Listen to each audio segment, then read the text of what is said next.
Welcome back guys, VST here at Tech. I want to do a short video explaining why I decided to switch back from the Pixel 7a to my Xiaomi 13 Ultra just in a matter of 3 days. Now, here you can see on the screen I'm showcasing the Pixel 7a. It's a marvelous phone. We need to start with this. This is really a huge phone. Why? In terms of only pure value. Alright, and usually guys, you know how I work. Like, I get a phone, I need to use it for 1, 2, 3 weeks, even probably more than 4 weeks, like the case with the Xiaomi 13 Ultra.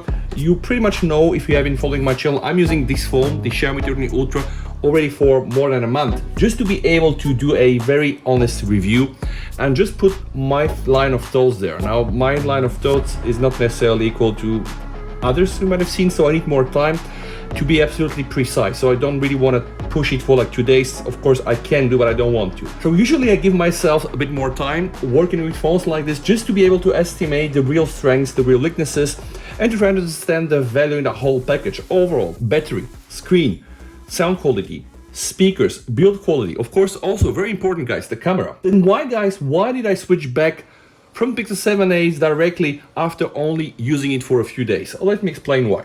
Now guys, the very first thing that really got me annoyed was the screen brightness is actually quite nice. It's also quite viewable when you watch it on a full screen in direct sunlight.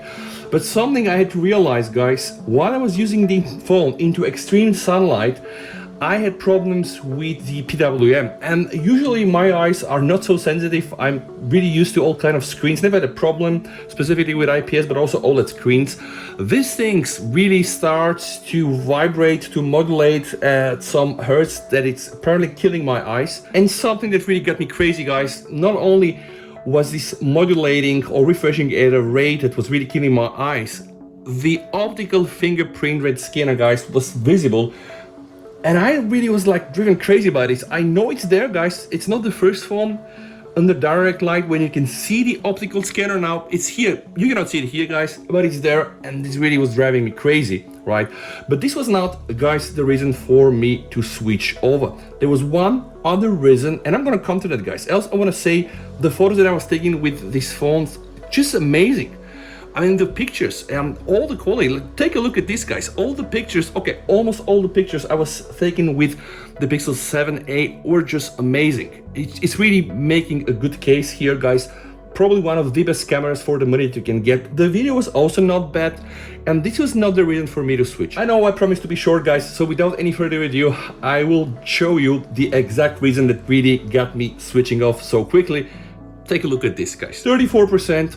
Charging rapidly, full in an hour and a half guys. So this phone has 18 watts wired charging and 7.5 watts when charged wireless. And guys, this is just okay. It's slow. I don't want to say too slow, but when you're coming from something like this here using 90 watts and the Oppo Find X6 Pro 100 watts before this, and even the Samsung Galaxy S23 Ultra guys, which is still doing, I would say, all right, a decent job. I don't want to say poor because it's actually quite poor compared to the Chinese phones, but at 18 watts I was just flabbergasted with this. I had to go outside for something quick, so of course I had to take the phone with me, and this was really so dissatisfying just knowing that I have this beast here on my desk that can do 90 watts. So the main reason I decided to switch back to one of my other phones is because of the charging speed. Now, I will still further test the Pixel 7a to be able to put a good review.